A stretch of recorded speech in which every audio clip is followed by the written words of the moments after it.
Welcome to Spotlight on the Real Science of Sport podcast with Professor Ross Tucker and Gareth Davies. Hello everyone and welcome to the Science of Sport Spotlight show. This is, I guess you could call it the first of its kind. It's the Spotlight Science Feature show where we are going to take a handful of the topics that our listeners are talking to over in our supporter community over at Discourse, and then share a few insights on those, share a few of your viewpoints. As always, our listeners continue to impress us with their own knowledge and experience of sports science. And so we're here to give a bit of theory to their experience and to share their theories with you, as it were, on this particular show. Those of you who want to be part of that community, you can become a supporter of the Real Science of Sport by clicking on the link in the show notes. That takes you to Patreon, where you become a member or supporter. And one of those membership perks is access to our community, where all of these topics that you're about to have us discuss today are being discussed by listeners and who they're sharing their insights, some of which we'll try our best to bring to you today. In the last week, there have been easily half a dozen topics around training and nutrition, caffeine, should you wear hats, that sort of question asked by some listeners when you're exercising. But one of the topics, obviously, and it always happens after we release a feature pod, is discussion around what was covered in that podcast. And last week, we released a podcast on endurance, and we used that theme to dive into the whole central governor theory, something I did my PhD on. It was both a scientific explanation and a trip down memory lane and a somewhat biographical portrayal of Tim Noakes and other people who influenced our thinking on fatigue. And it was a really, I must say, like, of all the podcasts we've done in like even 6 years, it was one of the most enjoyable ones I've done because it was personal. And we could tell the story through an experienced type lens. And I think the feedback has reflected that. And joining me to discuss that as our first topic is Gareth Davies, as always, our Mayor of Discourse. Yeah, I think you've already answered my first question here in your introduction, because this one really resonated with people looking at the feedback that we've had, at least from what our supporters have been saying on Discourse. I think one even said, hands down, the best podcast they've listened to since they started listening to podcasts, which is high praise, assuming he's been listening to podcasts for a while. And I think you just answered it, because I was about to ask you, why did he think it landed so well with people? But I think I know the answer, and it's that personal angle. And because you were enjoying recording it so much, and I think that really came across in it. And I've re-listened to it now a second time.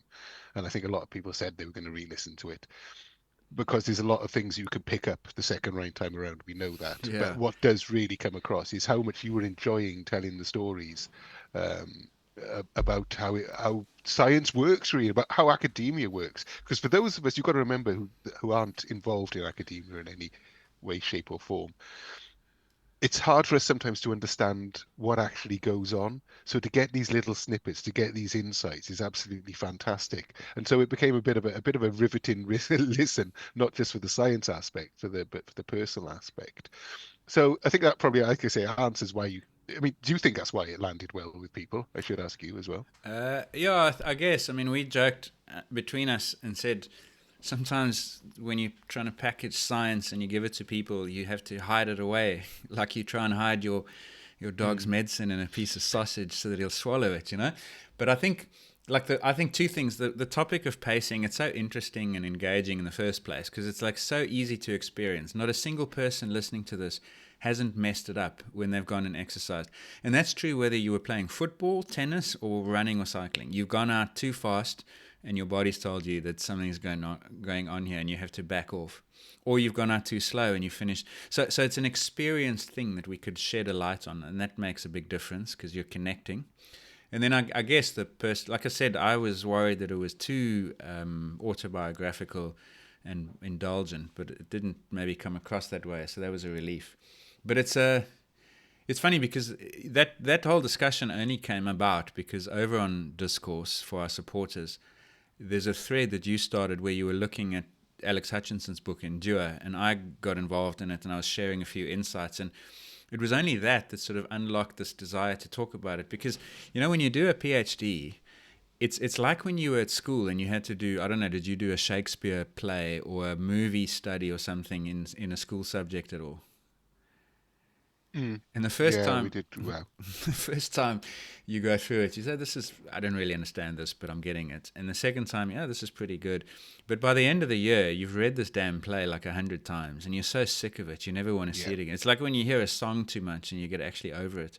I felt a little bit like that for many years on pacing. But then your thread on Discourse on Endura and the opportunity to talk about it was actually quite redemptive in a way. So yeah, it's Yeah, just that's cool. quite interesting because you've said to me before, you've said, Jesus Christ, pacing or fatigue or whatever. It's like I spent like my entire like academic career doing this. I need a break from it. And then you like, and then as soon as you see it, you dive back in. You can't resist it, can you? Yeah. Although that podcast wouldn't have happened 4 or 5 years ago. I was still too close to it. So, but the time was right. Yeah. So it was fun. But you can see that you're still enthusiastic about it. So I think perhaps a little bit of a break away from it with concussion or whatever has probably done you the world of good. Perhaps, yeah, yeah. Yeah. So go back to the podcast. Part of it, and I think it was really appealed, was like this story about the academic debate, what was going on with Tim Marcona and things. And I think Tim obviously comes across as quite an icon, really. Hmm. And obviously you were quite fond of him, especially back when he was your mentor. But why did this whole debate? Why did it get so mired in like sort of hostility and beef between all these people? Is it Yeah. something with academia in specific to it? I think a part of academia, and earlier you said this is academia. Remember, this is one corner of academia that I occupied. I don't know that they're all necessarily this way, but I think it's a common feature is excessively defensive responses to challenge. And so I think what happens in academia sometimes, people must understand, is that oftentimes there's no purpose to academia other than the idea. Like literally what you're trading in is a theory. You have a thesis or you have a model. You have a proposal for how fatigue is regulated or what causes fatigue. And whatever perspective you adopt or occupy, that becomes your thing. And it's interesting because while I was finishing up my PhD, at more or less the same time, I realized academia wasn't really for me.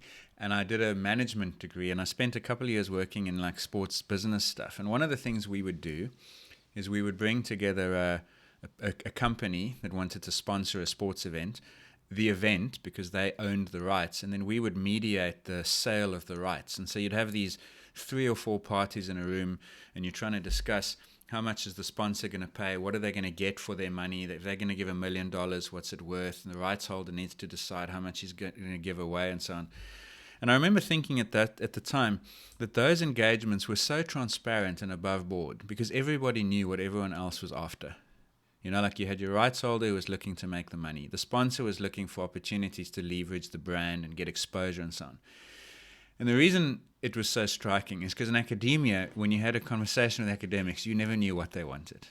It was a completely obscure, hidden thing because no one, it just wasn't clear like what they were trading.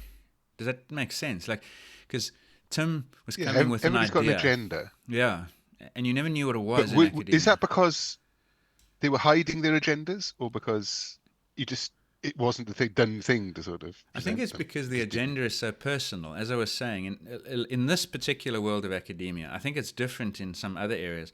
But in this particular world, Tim's coming along and saying, this is a theory for fatigue. Someone's going to be threatened by that because it refutes their theory for fatigue. So now there's an adversarial relationship around fatigue. Then a third person comes along, if it's Marcora, whoever it was, and says, no, you're wrong. I'm going to show you that this is the theory for fatigue. And you create these adversarial relationships because all people have got to trade with is an idea. It's your currency. It's like it's your equity is your idea. And the moment your idea is refuted or disproven, you no longer have equity. And so I think that was part of the reason that people would get so defensive. And as I said in that podcast, Tim would go into those debates and sometimes cherry pick. Other people were doing the same back, by the way. It wasn't like it was one way only. And it just created barriers where there should have been collaboration. So you end up in a competitive environment instead of a collaborative one. because no one's pulling on the same rope. They're all pulling on their own little threads, and they're going in opposite directions. Mm-hmm. Yeah. It sort of makes sense because your theories, it's almost like your child. Yeah, exactly. You take personal offense. I presume people take personal offense Extremely. if your theory is And yeah.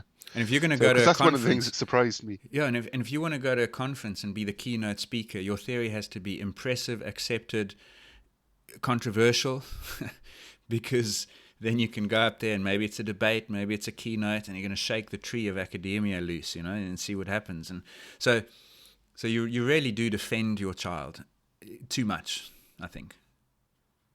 Because that's one of the things that surprised me listening back is that one of your papers was rejected on the facts that it didn't on the grounds that it didn't agree with the current thinking. I Yeah. think Tim suffered the same thing when that's when he came up with his December the 25th response. But isn't that the whole point of science, is to advance through exploring new avenues and theories? And so it seems a little bit odd to me that things are turned down just because they're novel or new. Yeah, exactly. And that's why that response to Tim's initial J.B. Wolfe lecture basically said something along the lines of, all you've done is raise paradoxes and unresolved dilemmas. And I said on the podcast that if you're a young scientist listening to this and you want to make your way successfully, and all you ever did was raise paradoxes and dilemmas, you're doing actually really well, because that's what you're there for.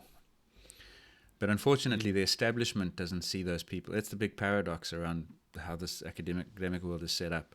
But you're right. It's the idea that you can be rejected because you found something novel is ridiculous. You didn't agree with the status quo. That's the point. That's why you should be paying more attention, not dismissing it. Yeah, it sort of blew my mind, that part, and that's sort of leads me on, because it's a discussion that we had, or a little chat we had, about a difference between belief and knowledge. Because you said to me that there's a difference between belief and knowledge, and my response to you was, well, the whole point of knowledge is that in science, is nothing seems to be fact. A lot of things, it all comes down to it depends. Yeah. So how do you even define what is Well, exactly right? What is the ultimate truth? yeah, I mean, so there's two elements to that. There probably is no, and specifically to the fatigue thing, there is no absolute truth, because it's so context dependent, and that's why you should probably err on the side of holding your theories and your ideas quite loosely, because they can always be disproven by subtle changes in the context. What caused fatigue today might not be the same as tomorrow, because one thing is different. So why would you ever be regimented and rigid in your belief? It seems silly to me. You're dealing with a complex system where many different things impact on fatigue. So you can never know with absolute certainty that you're correct, right? It's different in some other areas of science. This is where sports science is sometimes veers towards social science. Physics and chemistry and maths are probably a little bit more knowable in some ways, actually. Probably not, actually, once you get into the very advanced levels of them. But the belief knowledge thing came up in the conversation. I listened back to it, and Mike was talking about the whole central governor gives you the idea that belief matters to performance. And when you're training, what you're actually doing is creating belief that you can perform. And I said to him in that podcast, it's not belief, it's knowledge. Because my take on it is that if you listen to the discussion of the central governor, and you go away thinking that it's mind over matter and you just have to believe you can go faster, then I don't think you've grasped all of it. Because it's not just belief. You can't believe yourself into being faster. You can't just believe yourself into being a champion. Jonas Vingegaard and Remco Evenepoel cannot beat Pogacar next year on the basis of belief. That's the point I was trying to get at, is you have to know. And yes, the central governor, if you understand the limitations to exercise and what's being regulated and how it's being regulated, then training is changing mental belief systems. But I would like people to go away and say, not that I believe that I'm in good shape, I know that I'm in good shape. That's the difference between belief and knowledge. Right, okay. Yeah. I sort of got the wrong end of the stick on that one, yeah. It's interesting because one of the posts in that Endura thread, you sort of ended it by saying, look, it's physiology, physiology, physiology. But there is a psychology based part to it. Yeah, To of fatigue. course. And I certainly don't think I've ever dismissed psychology, but I just want people to understand that the psychological manifestation in fatigue is a physiological one. If that makes sense. That probably sounds like gibberish. If you could go into the brain at the moment that a person was trying to make these decisions about slowing down, losing a race, letting go of the first place athletes, if you could get into Sharon Lekedi's brain with 400 meters to go in New York at the moment that she's beaten, you could argue that that's psychology, because she could have finished faster, but she didn't. Is it mind? Is it mental? Is it psychology? Yes. But I guarantee you that if you could measure this in the brain, and I know this is theoretical, you'd find neurotransmitters, you'd find brain areas where neurons are firing and areas where they're not, that could explain that psychology from a physiological perspective. So it might have its origins in mental, psychological, even emotional factors, but there's still physiology there. Like, I don't think that psychology is an unmeasurable entity. I think as humans, we need to grasp onto something that we can change through the power of our mind what's happening to us. Yeah. I think in a way it's almost a little bit scary that we can't when it comes to pacing. But I've been thinking about pacing a lot ever since of it. Yeah, but there was a really interesting, I think Paulius, who's one of our prolific Discourse members, both as an athlete and poster, mentioned recently that in his competitive running career has worked a little bit with a psychologist about how to deal with the challenge in the race and how he thinks about certain things. I think that's a psychological element that you can control, right? That's definitely something that you can get a grip of. But it's not going to change your physical limits as such. No, it just changes your perception. Yeah, so it might mean that you can get a little bit closer. That decision, if you want to call it a conscious decision, to slow down or to stop in a contest with a big rival is probably something you can moderate and improve on with psychological interventions. Your emotional response to adversity during an ultra-endurance event, for instance, is something you learn through training, and you can probably optimize through psychological interventions and awareness and so on. But in the end, the ceiling doesn't change. Just your response to the inputs. 'Cause yeah. It's that sort of the balance between the conscious and the subconscious elements of fatigue that's also really interesting, because I know David brought it up on Discourse about sort of like fooling the governor almost, and whether we can sort of fool the central governor by the way we're feeling. And it is that sort of subconscious versus conscious thing I've been thinking about, because I've been for a couple of runs and rides since, and I can tell from my own personal experience, when I actually think about it, I can tell on Zwift that I can't repeat the efforts or whatever. But I haven't thought about it consciously. I'm just slowing down because I know how far I've got to go, for example. And once you start actually thinking about it, then it becomes obvious. But our bodies just do it, our bodies and minds just do it so beautifully. It's almost like a no-brainer that this sort of governor or anticipatory regulation exists. Yeah, and then to David's question about fooling it, like you can trick it so far, but there comes a point at which you fool it to your own detriment, right? And we discussed in that podcast those studies where they would give fentanyl. Now that's trying to trick it using drugs. But what fentanyl was doing was blocking the feedback, and so the brain wasn't hearing the signals. So in effect, you were cycling deaf or blind, if you wish, in that particular instance. You weren't getting the feedback. And then what happens is you do fool it, and you pay the price later. And so there's a delicate balance there, where if you fool it too early or by too much, you fail entirely, because eventually the body will just pull the pin altogether. You'll just stop, and you see that when athletes push too hard too soon because they're in a competitive environment and they just refuse to let go. They underperform massively as a consequence. So you can deceive it to dial the volume up slightly, but if you crank it up too much, the speaker blows, to use that analogy. That's sort of going in, we call it going into the red, don't we? If you're going into the red, you're just writing checks that your body's going to have to cash later along the line. So in a way, you are sort of fooling it for a very short period of time then.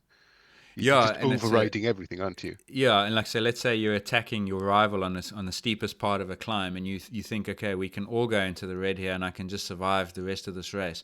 Then it's a conscious decision to incur these physiological costs for the sake of a competitive advantage. Fine, and it's going to be uncomfortable, but it's the trade-off you decide is worth it. But if you go too hard into that red, and if you stay in the red for too long, then you blow up. And then the consequence of your decisions is complete failure. And so that's the delicate thing again. That's what the best athletes are good at, is knowing exactly where that limit is and how long they can spend there. Can they exceed it for a short time before they've got to come down? And that's to answer one of our listeners' questions around where does this thing actually apply to training. I struggled with that a lot when I was studying it, is because fundamentally, when all is said and done, and you understand like pacing and fatigue and governor and regulation, you still have to respect fuel availability, metabolic consequences of exercise intensity, temperature, oxygen, biomechanical factors on the tendons and the muscles. They're still there. Like, they don't disappear just because you're going with a governor. So when you're training, you're not actually doing anything different. But I think the one thing you can do, and you alluded to it, is you can be aware of what those signals are. You can find 1% here, 1% there. Know which signals are regulated, or which systems are regulated more. How do I change that signal? How do I change my interpretation to that signal? So I always used to say it felt trite, but if people could be more aware of what they were doing when they trained, I think you unlock the next phase of the performance advantage through training, or the adaptation through training, rather. Yeah, because I mean, if we move on to it now, actually, because you were talking about recovering from a pacing mistake. And if say we burning those matches, as we were saying earlier on, it's completely a physical thing, then, isn't it? It's that the body has basically, you've only got so much you can do with the muscles, with the heart, etc., and it's nothing to do really with the central governor then. But we had a question, didn't we, on Discourse from, and I'm trying to find the name now. I think it was Petulant Skeptic, wasn't it? Who Yes. said, their question is, what's the optimal way to handle running? He did a fitness test. It was like a 2 mile distance race following some other fatiguing exercises. So he ran the first 10 to 20% of that. He ran the first part 10 to 20% well faster than his well-paced maximum. Is it best then to dial it back a bit to recover some physiological capacity?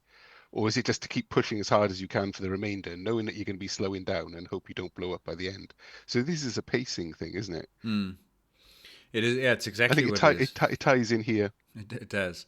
So there's some really interesting responses to that, and ways of thinking about it. The first interesting thing is, if you didn't have a watch and you weren't able to gauge distance and time, would you know that you'd gone too fast? And I think you would. Yes. Yeah, you would. And that's the whole point of that podcast, was that your body is monitoring this, and it's got this. You stood on that start line anticipating 2 miles, which you thought was going to take, I don't know, 12 minutes, whatever it is for your running ability. And you have some experience. Now, in the absence of experience, you go into it completely blind, devoid of context. It'd be very difficult to know you'd gone too fast. In fact, you wouldn't. But an experienced athlete would know, because within the first 400 meters of a 2 mile race, the signals from your muscles, from your heart, from your brain, the body basically, are going to say that this is an intensity that is unsustainable. And so now you have to make a decision. You have to listen to that. Because if those signals are correct and you don't slow down, you're not finishing. So then it's a complete failure. You'd make it 1.2 miles and you'd be walking the rest of the distance. So the first part of the answer is you have to slow down. The question is by how much? And the answer to that depends very much on the context. A 2 mile race that's going to take you 12 minutes, you're doing well above your threshold pace. You know, threshold, if you think a threshold is something you can do for 45 minutes to an hour, the speed you're running at for 12 minutes is considerably faster. If that's the case, then your decision to slow down has to bring you back down to below threshold pace, because otherwise you'll never recover. You only recover once you are below what is sustainable for your physiology. Does that make sense? Yeah. If you don't drop it below that, you just continue to accumulate the equivalent of physiological debt.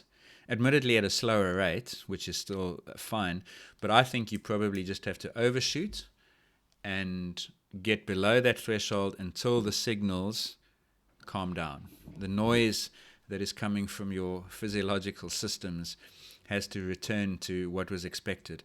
Your perception of effort will come back down such that by 800 meters you're saying, okay, I'm back in control of this, and then you can go back up to your normal intensity and your pace. So there's a way to think about this in terms of like the critical velocity and the W prime and stuff that we've spoken about on previous podcasts as well. But I think the fundamental point is the early signal is just going to come from your perception of effort is telling you there's a problem here. You have to slow down enough for long enough that that perception of effort comes back to what was expected. And that means overshooting the slowdown for a short period, and then you can drift back up again. Now, the reason I brought this one up here at this point is because of that whole thing that David brought up earlier on, is whether we can fool the governor. Because over a 2-mile run, which is what, say, 12, 13 minutes or whatever at this pace, surely you can fool the governor for that long. If it's that important to you, and this is a fitness test that must be passed sort of thing, you can tell a governor, I don't care what the consequences are. I simply do not care. This has to be done. It has to be done at this pace. You just run till basically you literally cannot go any further. You can fool it for that short period of time. Yeah, by how much? 1%. And you think that the fall off would be far worse. It's just a huge pacing error. I understand if it's a half marathon, if it's a marathon, fine. Then the consequence is worse. But in something this short, interestingly and enough, that's why it's. Sorry, go on. That's why. Go ahead. No. No, I was going to say in shorter distance races like in the Olympics, the 800, the 1500, that it's purely physiological. These athletes are so motivated that there is nothing in their brain stopping them. They can't be. There's definitely something slowing them down. Otherwise, why would? But it's not saving their lives, which is. Well, yeah, but that's where Tim would sometimes over apply. Like it's not the worst case consequence of exercising at the wrong pace is theoretically death, but no one gets there unless there's some pathology, right? It's not like you've ever seen an 800 meter runner collapse at 790 and fall on their face and that's them over. They slow down. So it's not about life or death. It's about performance or non-performance. And there's definitely something constraining that performance. And I think you can actually make the case that the higher the intensity, the more fragile that pacing decision is. Because for every watt or unit of speed we add at those very high speeds, the consequences are exponentially more severe to us because you're at that severe, very extreme exercise intensity. And you're in what I've called before, like the physiological death zone, the equivalent of being on the top of Mount Everest, and you just can't survive there. So an 800 meter runner, if Wanyonyi, for instance, or Hodgkinson wants to break that women's world record, if she's too fast by 1 second after the first 400 meters, she's running 2 seconds slower overall.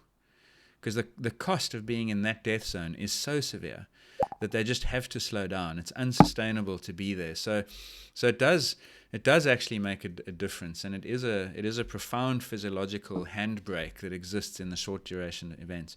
And you can fool it by 0.5%. That's half a second in an 800 meter race. But if you go 1% too fast, you're gone. See, as a sort of like a neophyte and a dreamer like me, and I was talking about humans needing this earlier on, that I think it's almost a little sad that you can't sort of will your way to victory because it's quite romantic to think that the runner who wants it most won the race or broke the world record, and you can't do it through sheer grit, determination, and willpower. And it literally does just come down to the lactate in your muscles. It's or the hydrogen ions, as the case. The hydrogen ions and the phosphate and so on. Let's be precise. But do you see how it? Yeah, exactly. But do you see how it's perceived? But how the public want to perceive it? And like they can override this. I wouldn't discount that within an elite cohort. So the men or the women running in the 1500 meter final at the Olympics is There's 8 or 12 of them, right, in the 1500. The physiological differences between those top 12 athletes are really small. You know, the difference between being the best and the sixth best in the world, for instance, are tiny. But the margins between coming first and sixth are also tiny. So I still think the physiology is the decisive or the difference maker in that context. But I would make allowances to say that under some circumstances, the motivational component of the governor or the regulation is real, and it does make a difference. But there's no way if you said to Keely Hodgkinson, here's $10 million for breaking that world record next year, she can't just will herself to be 2 seconds faster than she's ever been, because that's too much. She can will herself to be 0.1 seconds faster than she's ever been. So whereas for you and I think we're so far from the ceiling that we can probably find a 2-second improvement per kilometer in a 10K purely on the basis of motivation. That's probably true, actually. Yeah. We just don't want to, and I see that myself when I'm my own riding or running, is that sometimes you don't want to be in the uncomfortable place, do you? And we are a little bit too far below our ceilings. Yeah, and so we've got more room to get better inside of before we hit up against that ceiling. But I think elite athletes, you've got to assume they're all right there. And that does mean that motivational factors can be decisive. But remember, what's decisive in the Olympics is we saw that this year, right? Remember those men's, wasn't the cumulative margin of victory across the distance races something like 0.17 seconds? Ridiculous. Across 5 races, average of 0.03. Now, if you said to me, could an athlete have found 0.04 of a second through an emotional motivation? Probably yes. But there's also you got to assume the guy who won is also highly motivated. Is also doing it, yeah. So I mentioned, I mentioned actually longer distance races, marathons and half marathons, because there is a point where runners can go too far in those. And we actually had somebody on Discourse mention it, I think Victoria, because she mentioned that she pushed too hard at the London Marathon one year, and she collapsed with hypothermia, not hypothermia, hyperthermia. Just only 200 meters from the line. She said she noticed about mile 22 her heart rate spiking, but she kept going. And she said in the end she was interested. She didn't have any warning signs. She didn't feel overly tired. She didn't feel overly hot, but her body clearly knew something was wrong because she suddenly slowed down. And she ended up in the medical tent and everything. So it goes to show, and it's motivation again is almost driven her body to a state of collapse, and obviously a very serious medical condition. So we can override it, but there's obviously loads of other external factors coming in, isn't there? And I think probably sometimes does the body get confused signals or the brain take confused signals?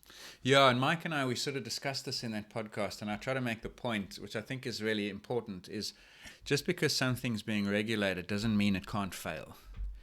So when we talk about regulation of performance and muscle activation, you know, your brain is assessing the temperature and it knows your intensity, and it's basically saying, Gareth, if you don't slow down in these conditions, we are going to overheat before the finish line. And that's the sort of pacing decision that's being made. But the fact that that exists doesn't mean that you can't, to some degree, override it. It doesn't mean that it doesn't work. It doesn't mean it works perfectly all the time, because you have imperfect information. You're trying to anticipate the future consequences of your present behavior. That's what it is, to anticipate re-regulation, right? So you're at the 21K mark of a marathon. You're trying to forecast something that's going to happen an hour and 45 minutes later, based on information you have now. So that prediction is sometimes going to be incorrect. There's no doubt that does happen. Those are pacing mistakes that we make. Now, in her case, it was really interesting because I was surprised by the fact that she said, I had no indication that it was happening.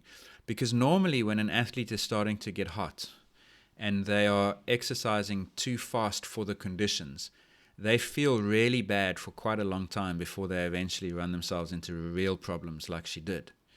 And so I was a little bit surprised that there'd been no signal. And it made me wonder whether there was something else going on there. Because the existence of heat stroke is a really interesting one for the central governor model, because if the central governor and this idea of regulation was working perfectly, we'd never see heat stroke. You follow? Why? No, go on. Because your brain would be making the prediction accurately that if I kept going at this pace, I'm going to run myself to 40 degrees Celsius, and it would slow us down, and we would adjust our pace and our muscle activation accordingly, and we'd never get to 40 degrees Celsius. So if regulation was perfect and infallible, heat stroke wouldn't exist. Yet it does, more commonly than we'd like it to be, obviously. So we looked into it, and we actually think that a lot of the time the heat strokes that occur during exercise are the result of some pathology. And in that discussion, and those of you who are members of our supporters club, you can look at this on Discourse. I gave a few examples. I remember being in the medical tent at an ultramarathon once, and a guy came in with a body temperature of 41 degrees. So that's heat stroke clinically. And our protocol for that at the time was to put him in a big, like, inflatable bath full of ice water. And he spent 20 minutes in ice water, and he got hotter and hotter and hotter. So then you say, well, he's just lying there. He's not even exercising, and he's continuing to get hotter and hotter and hotter. There's obviously something's gone majorly wrong metabolically. And so we think that some heat strokes, not all of them, but some portion of heat strokes are the result of some sort of metabolic failure that just generates heat way in excess of what would be reasonably anticipated or expected. But how does that then relate to the central governor or anticipatory regulation? Because if that's the cause of your body temperature going up, there's nothing your brain can do to stop it. That's the whole point of the theory. But you can sit down, you can reduce activation of your muscles to zero, and you're still going to continue to get hotter because something's gone wrong. It's like a nuclear reactor that's failing. You can switch every plug in the building off, and you can switch all the coolants on. It's still going to blow. So so we're back to that sort of, it can regulate, but it still can fail. Yeah, exactly. At that point, no matter what you do pacing wise, you're in trouble. Right. Okay. Yeah. Because a lot of this would be experience as well. Yeah, big time. So it's a learned thing. So the more ultramarathons, the more marathons you've done, the more you know you can do, and then all of a sudden you run in hot conditions, but you haven't experienced that before. Does your brain still work subconsciously to protect you in that situation? Yeah. Or is your lack of experience the big problem? Your lack of experience will count against you because you haven't learned to interpret what those signals mean in the way that someone who's adapted and accustomed to the heat has. Plus, remember, on the other side of the equation, you're also getting more of those signals because you're not heat adapted. So you're going to generate your capacity to lose heat is compromised by the fact that you're not heat adapted. And your heart rate and your ability to keep yourself cool and to defend the circulatory requirements is also affected. So both on the side of the body and on the side of the brain, you're losing out when you're not adapted. But it's an accurate point. And notice that you said there that you know what you can tolerate and you know what's coming. You don't believe, you know. Just want to make that point again. It's quite an interesting one, because where we say you can't train the governor, what you can do is you can feed it the best information you possibly can through all the training you do and all the preparation you do before races. Exactly. So it can make the best decisions so it makes the best decisions for you. Yeah. It's sort of like this sort of, yeah. And that's what I would say again to answer that other question we got on our discourse is that's the application of this is when you train, you need to be aware that that's what you're doing. You're learning where the ceiling is. You're learning what the rating of perceived exertion means. You're cycling up a hill or you're running in your local park run, whatever it is, and after 3.5 kilometers, there is a sensation that's telling you that this is uncomfortably hard and you should slow down. What you're trying to do through training, whether it's intervals or time trials, whatever it is you're learning that you can actually tolerate that, so that by the time it happens next time, you know that you don't actually have to slow down. You're changing your interpretation of those signals. Of course, you're also changing the signal, but you're changing how you interpret that signal. The rating of perceived exertion, you're improving your calculator so that your anticipation of the distance remaining improves. You become more accurate and more precise, and as a consequence, you can get closer to your ceiling. And that's what unlocks performance. So that's the application of the governor, I think.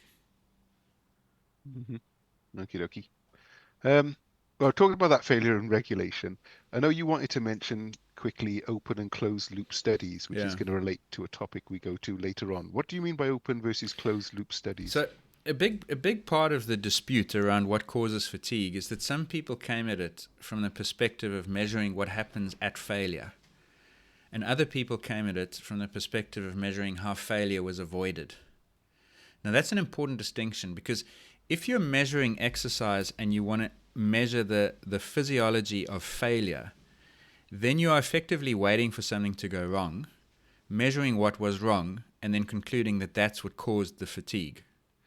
So, for example, if I put people on a bicycle or treadmill and I make them run or cycle for 3 or 4 hours, I give them nothing except water. After 3.5 hours, they stop. Their perception of effort is 10. Their blood sugar levels are probably a little bit low. Their muscle glycogen tanks are running really low on fuel, and they just can't produce the power or the speed any longer. They fail as a consequence of a fuel crisis. I conclude that a fuel crisis causes the failure.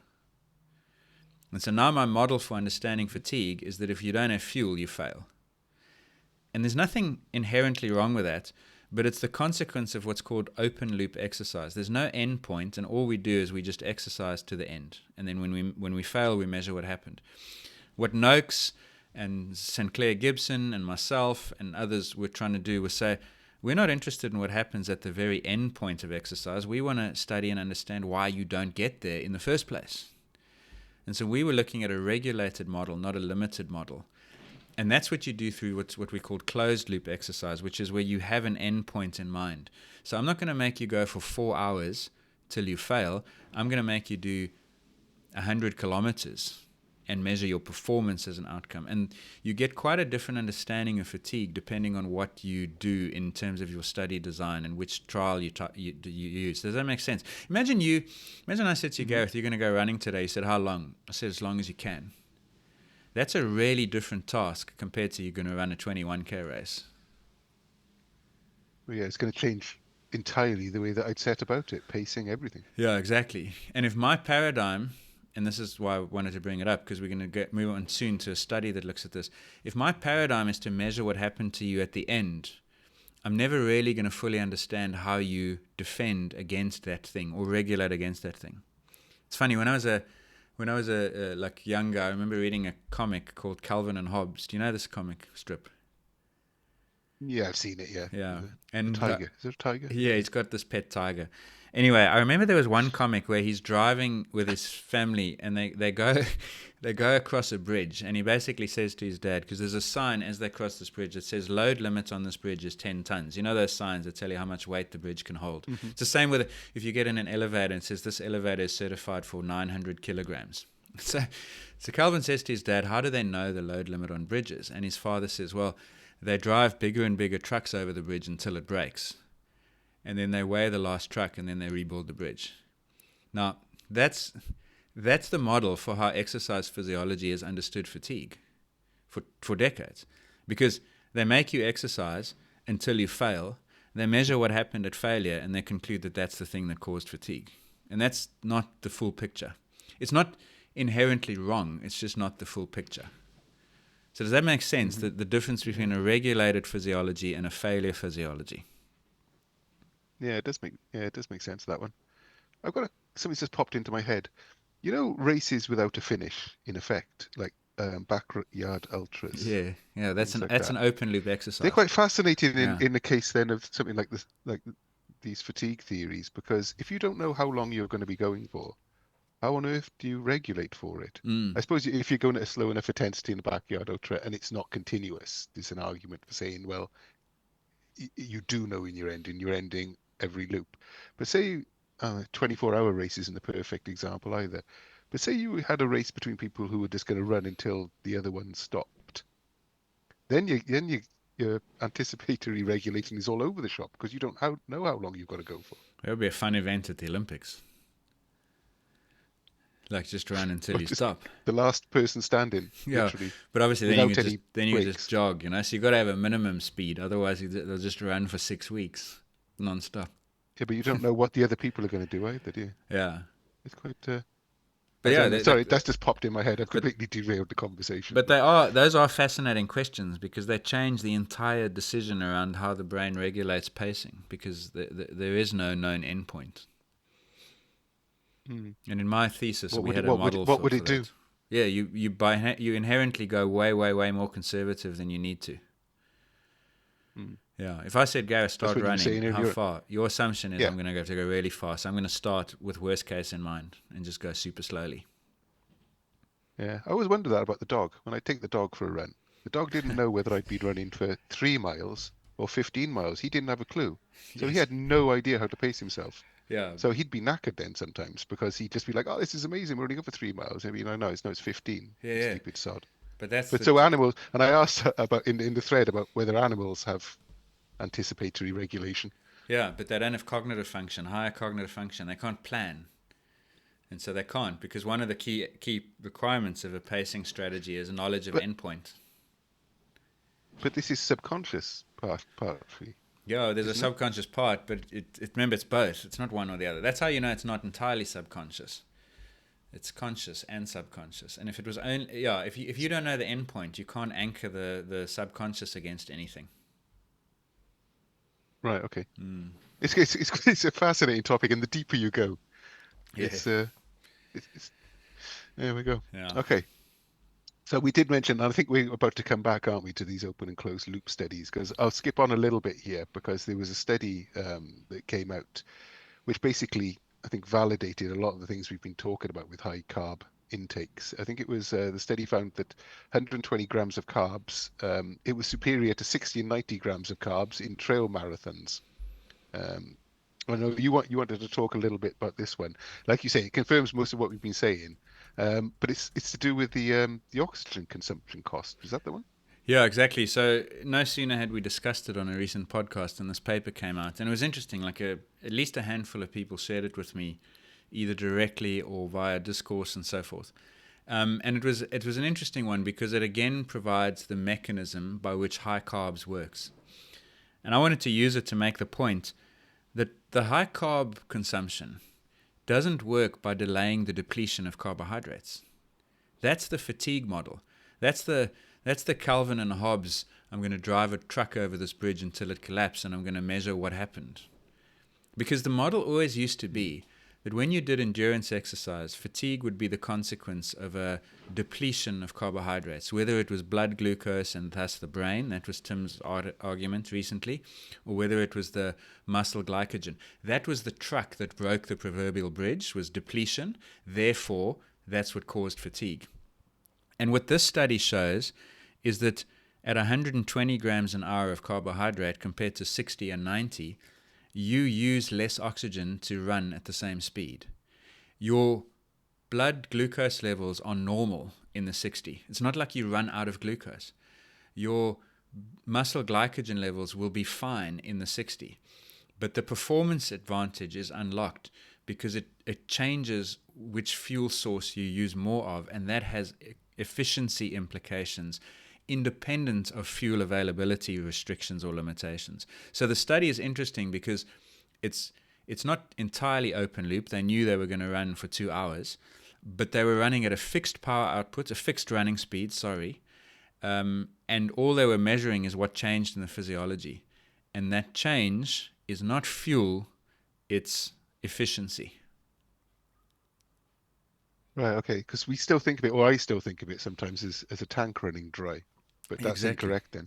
Yeah, it is. And that's what's it's just the speed you're draining your tank. And I also thought of it like that. And I remember thinking, why, when a marathon runner used to, back in the the good old days of 60 grams an hour, when Joe Klecker was still taking 60 grams an hour, why would they need more if they finished with normal glucose levels? They're not empty. And in this paper, by the way, they mention another study which found that to run a sub 2 hour marathon, you probably need 93 grams per hour of carbohydrates. It's sort of a statement in the introduction and discussion. There was a modeling paper, which I did look up. And basically in that paper, the conclusion was, let me see if I can just find it here. It was by Lukasevich et al., published in 2024. And they basically say, the exogenous intake rates under 90 grams an hour are insufficient for most runners attempting a sub 2, and the target needs to be 93. Bioavailability of carbohydrates needs to be 93 grams per hour, respectively, for male runners. They are still coming at it from a failure model, as in, that's how much you need before your tank runs dry. But that's not the problem for elite marathon runners. They don't fail because they run out of energy. They fail because the intensity is too high for the energy they have. And that's what the carbohydrates, the Joe Klecker 170 grams an hour stuff is doing, is it's changing your efficiency before you run out of energy. It's a regulated model, not a failure model. They talked last week, was it last week when we recorded, about the efficiency of the carbs gets less the more you take in? Yeah. So does that tie into this? So the more you're taking in, the more efficient you are with your oxygen consumption. No, you're confusing two efficiencies there. What Klecker and Co. were talking about is that the more carbohydrates you take in, so if I take in 150, 170 like he was doing in New York, you can't burn all of that. So you only burn 70% of the 170. If you took 100 in, you'd burn 90% of 100. But 70% of 170 is more than 90% of 100. So the efficiency, this is called the oxidation efficiency. It's basically saying what proportion of the carbohydrates did I actually oxidize, and it does drop the higher your your carbohydrate intake goes. Interestingly, in this running paper that we're talking about now, it doesn't. It's like it's high 80% at 60, at 90, and at 120. Probably because the mixture of carbs they used varied a little bit. They changed it between the conditions. But the point is that in theory, the more I take, relatively less of it I use, but my overall carbohydrate oxidation is higher. And that's what you see. If you look at the figures in that paper, you'll see that when they take 120 grams per hour, which is the dark line in that paper, you'll see that they burn, by the middle of that run, they're at 3 grams a minute of carbs. When they're only taking 60, they're at 2.2 grams per minute of carbs. So they're burning 30% more carbohydrates overall, even if it's a slightly lower proportion of what they took in. Does that distinction make sense? It does. I was just trying to combine the two. Yeah. So, in fact. Right. So the oxidation efficiency is what proportion of my drink did I actually burn. The efficiency that you're talking about is the running economy. And if you look at that, what it's showing here is that my cost of the oxygen that I use is lower when I have more carbohydrates available. And the reason that happens, incidentally, is because when we get our ATP from carbs, it costs less oxygen than if we get it from fats. Now, I'm running at 16.5k an hour. I think that was the speed in this study. And if I'm running at 16.5k, I've got a certain requirement for ATP production. I have to produce that energy. If I can get that energy from a carbohydrate source, I'm going to use less oxygen than if I get that energy from a fat source. And that's why you become more efficient. So that efficiency is a slightly different efficiency compared to the oxidative efficiency. Hopefully that distinction makes sense. Mm-hmm. So they are two separate things. Okay, I was trying to combine them. No, they're two separate things. Mm-hmm. Yeah. So the thesis now, to sum it up, is that when you take in more carbohydrates, you're actually not trying to spare or delay your fuel tank running out. What you're actually trying to do is reduce the contribution of fat to energy supply. And you do that by increasing carbohydrates. And the reason you do that is because it makes you more efficient. It's the equivalent of the super shoe effect. The study that we're talking about now finds that with 120 grams an hour, you use 2.6% less oxygen than with 60 grams per hour of carbs. That's the same benefit you get from going from an old pair of shoes into super shoes with carbon soles. Mm-hmm. Okay, so if it doesn't really matter if I'm taking 120 or 60 as far as sparing my carb stores, yeah? This is really aimed at elite athletes. For us amateurs out there, us back of the packers, 60 is quite fine then, because I'm not worried about this oxygen efficiency, because I'm not running anywhere near my peak of my oxygen, Yeah, it probably makes less. It capability. probably makes less of a difference. But if you're trying to be, if you're a performance aspiring athlete, it makes a difference. It doesn't matter whether that performance goal is to break 3:30 in the marathon. You used to be a 3:42 guy, and you're trying to break 3:30, or whether you're trying to break 3 hours, having been stuck at 3:05, or whether you're trying to win a place to go to the Olympic Games in 2028. Your performance is going to be enhanced if you can increase your reliance on carbs so that you don't need to use fat. We have vastly different ideas of performance, really, when we sort of because mine is just finishing. Yeah, and then it's then it's So- a different question, because if you're not trying to drive a performance improvement, then 60 is going to be plenty. And it was interesting in this study, they talk about that, and it's like there's a thing called the crossover concept, where at any given moment in exercise, some of your energy is coming from fats, some of it's coming from carbs. When you're going very slowly, 70%, 80% fat, 20% carbs. The faster you run or cycle, the more comes from carbohydrates. And at some point, it's 50-50, right? So now half my energy is carbs, half of it's fat. If I'm going very hard, it's 80% carbs, 20% fat. But even over the course of an exercise run, so in this case, the 2 hours that they ran, over time, we use less and less carbohydrate, more and more fat. And what they found in this particular study is that when you take in 120, you never have, at any moment in 2 hours, you never have more fat than carb. When you're only taking 60, the first half, roughly equal contributions of carbs and fat, but by the time you get to 60 minutes, the fat starts to take over and you use more fat, less carbohydrate. And from a performance perspective, that's detrimental compared to never having to use more fat than carbs. Yep, I get it now. So you're basically making sure your body's never tempted to dip into that less efficient fat. Yeah, and It sounds like I'm being facetious with the finishing thing, but there will be plenty of people listening to this podcast like me who finishing ultras and things like that is the key. It's survival.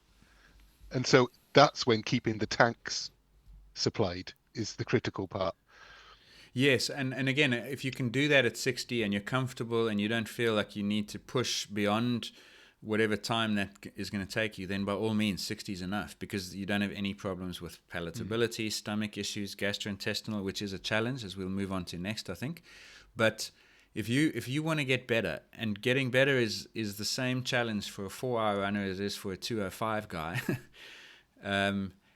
One of the ways to get better, I'm now a big convert on this, is more carbohydrates will make you feel easier at the same pace because you're now more efficient. So that effort perception that is so fundamental to pacing will be lower as a consequence of having more carbohydrates that you can burn, even though you're not limited by carbohydrates. If you can use more carbs, your perception of effort will go down. Okie doke. Right, because you just mentioned your training again then, and obviously you've been doing well on fueling, and it's obviously working for you. And you're also going to be doing this mountain bike race in January in heat. And there's another paper that came out, and this paper it's found out that exercising in heat, it changes the way in which your body uses fuels, because as if it wasn't complicated enough as it was. So in hot conditions, your body burns less exogenous carbs, up to 20% less in temperate conditions.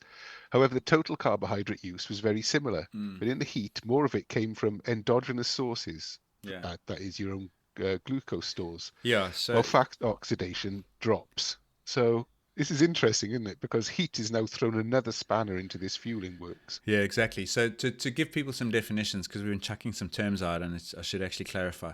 When we talk about exogenous, X means outside, and genus means genesis. So exogenous carbs are the things you drink from outside. In other words, a gel, a sports drink, etc. Endo means inside, genus means originating. So endogenous carbs are the things that were in your body to begin with. So that means your muscle glycogen and your liver glycogen. So just to be clear. And going back decades, it's been known that when you exercise in the heat, your reliance on carbohydrates goes up. Your rate at which you burn carbs is higher than when you exercise in the cold. So the supply-demand equation shifts straight away in the heat. Your demand for carbohydrates is higher. The problem is, and this is actually losing twice now, is that on a hot day, whatever you drink, whether it's a gel or a sports drink or even foods, they don't get into the system as effectively as on a cool day. And so the exogenous supply chain is disrupted and the endogenous demand goes up. So you're actually losing on both sides of the carbohydrate equation, if that makes sense.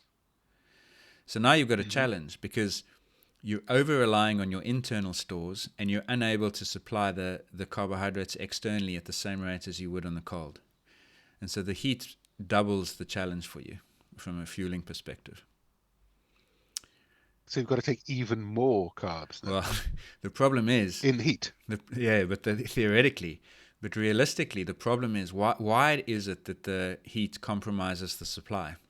And the reason is that, remember the saying is, inside the stomach is still outside the body.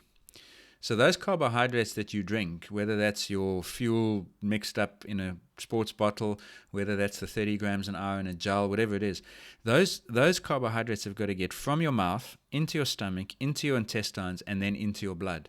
Until that happens, they're not available to your muscles. The problem in the heat is that your circulation is adjusted and your blood flow in the digestive system is reduced. And so your capacity to transport those carbohydrates from the intestinal system, intestinal tract, to the muscle is what goes down. So if you drink more carbohydrates in the heat, all you are doing is creating a traffic jam in the gut. And you're probably going to get nauseous and sick and stomach problems and all sorts of other dramas that will affect performance even worse than not having carbs available. So the challenge in the heat is tolerance of carbs and use of carbs. It's a major challenge that I think a lot of people neglect to think about. So if Klecker had been running the New York Marathon and it was in high summer, it would have been far more difficult for him to get 175 grams in. Way more difficult. To the point of impossible, possibly, yeah. I suspect possibly not feasible. So I didn't realize you really had to factor it in that severely, this heat thing, because I read the paper. Plus, I didn't realize it was going to be that much of an impact. 20%. I suppose 20% is a lot. Yeah. Plus, there's a third thing, which doesn't maybe affect elite athletes who have water stations and aids on the side of the course. But for people like us, if I go out riding in Cape Town for 6-7 hours and I'm carrying my fuel with me, by the 6th hour on a 30-degree day, I can't drink that liquid because it's disgusting. It's hot. So the palatability is compromised. The ability to get that out of the gut into the blood is compromised. As a consequence, the risk of gastrointestinal problems, nausea, bloating, vomiting, etc. goes up. And internally, you need more of it because your reliance on your internal stores has gone up as well. So the challenges to fueling are coming from everywhere on a hot day. And if you don't prepare specifically for that, you are going to go into... I think a lot of the time, athletes prepare, and even if they pay attention to fueling, they nail it on a cool day, and then they race in the heat, and they go, I thought I had it down. But you didn't have it down for those contexts. That's the problem. Plus, heat is such a confounder, isn't it? Because of sweating. It's just... Yeah, exactly. It's going to make a huge difference to you on this race. What's the biggest? So are you specifically planning now? Have you thrown extra carbs into the mix? Yeah, so it's my biggest concern. So this race, by the way, it's 129 kilometers. It's a mountain bike race, and the middle third apparently is really rocky and gnarly through this canyon. So you're surrounded by these rock walls. It's very hot. It bakes. This is the race, actually, it's called the Attakwas Extreme. 2 years ago, we actually featured on this podcast an interview with Matt Beers. He's an elite mountain biker here in South Africa. And that was the year they cancelled the race because they didn't cancel it, but they called it off because it was so hot that cyclists were dropping down in this valley, and they had to cancel it so they could get emergency support into the nature reserve so that they could go and help these cyclists. We're talking like... That's reassuring for you. Yeah, I know. We're talking like 45 degrees temperatures, by the way. It's like... And I'm not good in the heat at the best of times. Like if it's 25, I feel like I'm hot. So there's no doubt that's the biggest challenge for me, is going to be the heat. Now, the good thing is I don't have to go out of my way to heat adapt because I'll be preparing for the race during midsummer. So literally all I have to do is delay when I go riding. if all my mates are going to go riding at 6, 7 in the morning, I've got to go at 9, 10 in the morning. Because through December, January in Cape Town, the average daily temperature will be in the high 20s, low 30s. And so I'll get 4 or 5 hours of heat exposure every day just riding outside. So I don't need a murder chamber in my garage the way that some of our listeners have had to set up if they were preparing in a cool environment for a hot race. So that's the good news.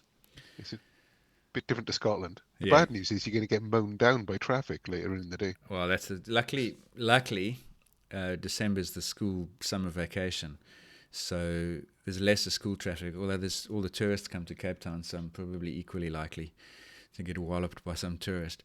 And it's interesting because I've started now just in the indoor trainer doing like fairly hard rides with no fan, no cooling, closed room, and so on, and probably gets to the mid to high 20s in there.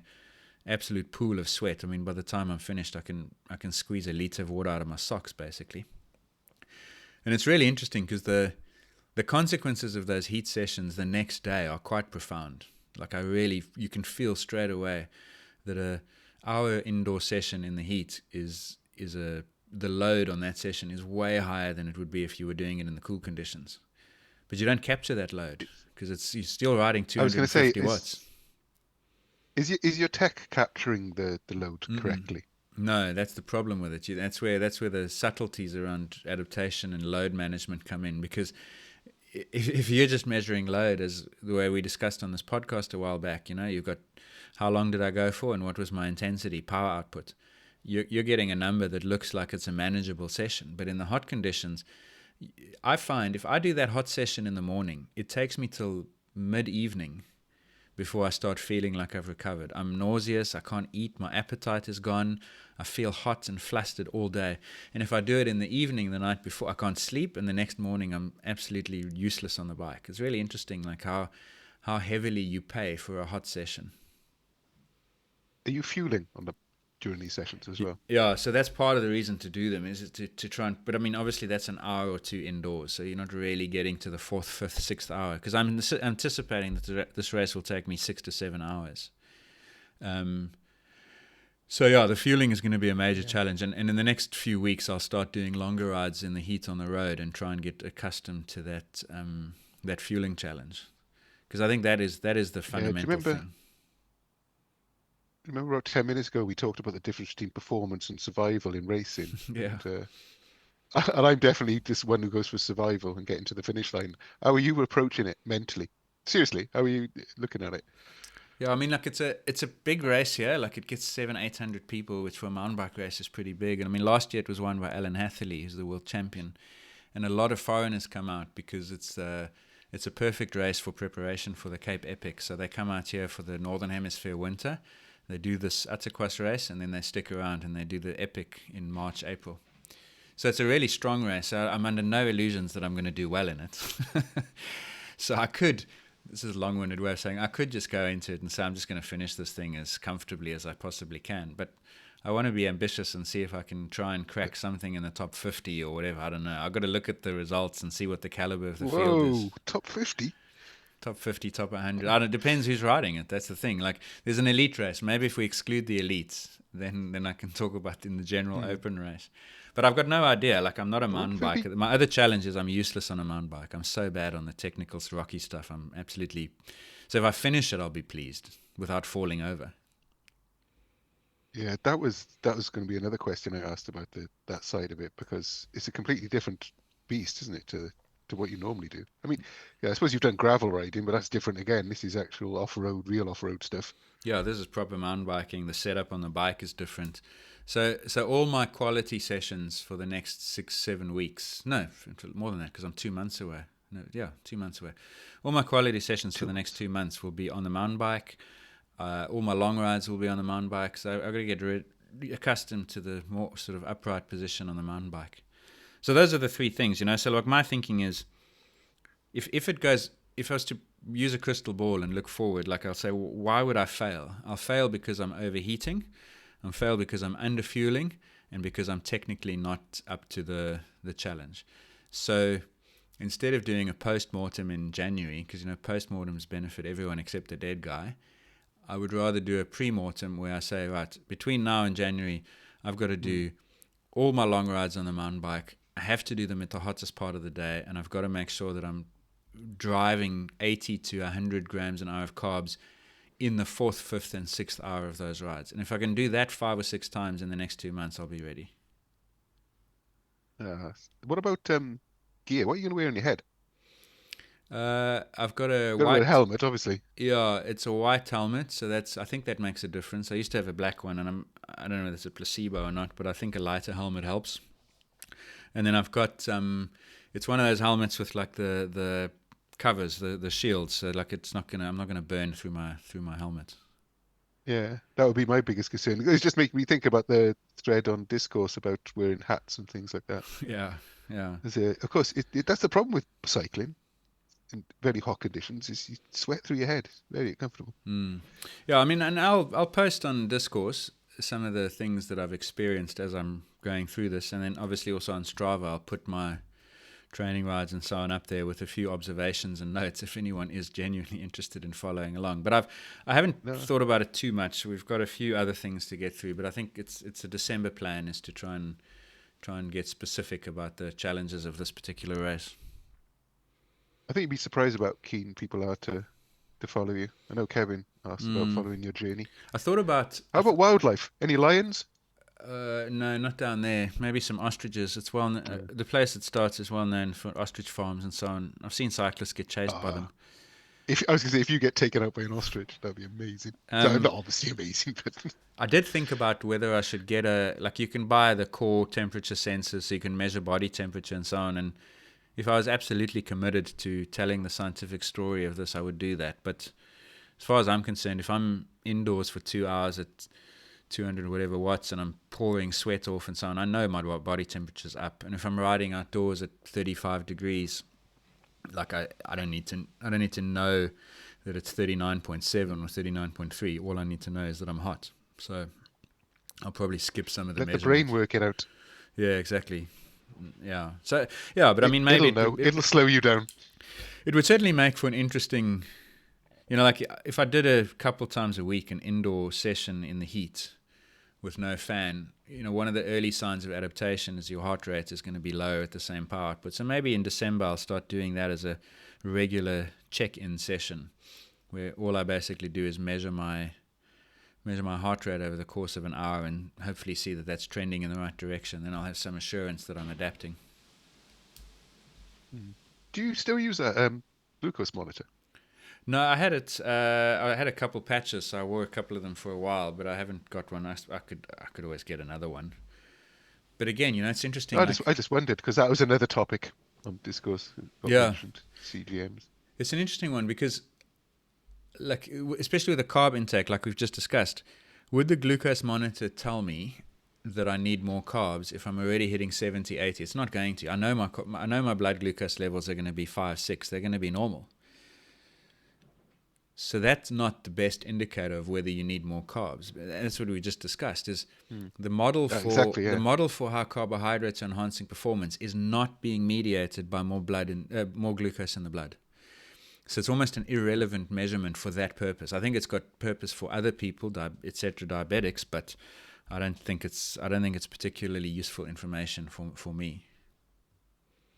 Yeah, because I mean, all they're going to measure is how much fuel you've got in your tank at that moment, and as we just talked about, that's not really the point, is it? Yeah, exactly. And it's funny, like actually that paper we just discussed about the runners and the carbohydrates.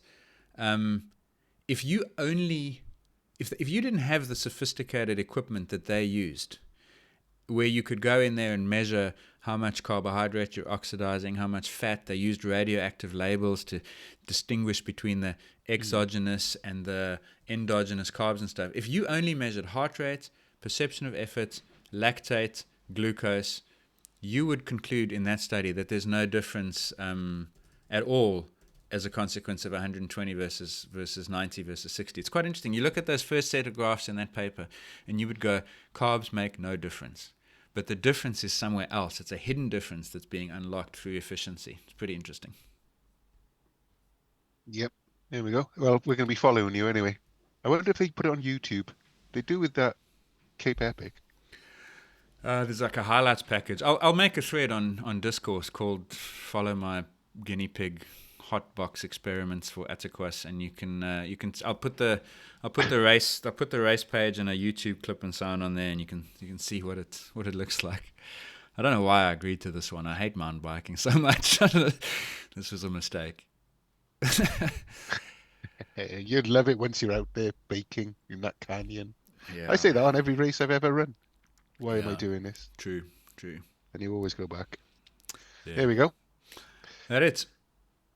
So yeah, look. That's actually just a portion of what's being discussed over in our supporters club on Discourse. The hardest thing for Gareth and I sometimes is to pick which subjects we talk about. And today, obviously, we wanted to just add a little bit to the Endure Central Governor one. So it was a little bit more on that side of things, plus some of the things you've been talking about.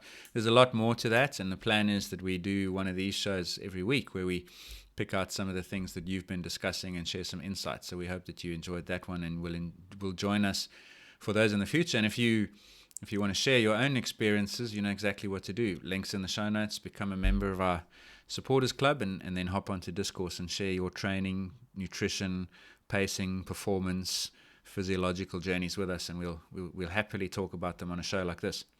For now, though, from Gareth and I, we'll wrap this one up and say have a great sporting weekend, and we will see you all again next week. Goodbye.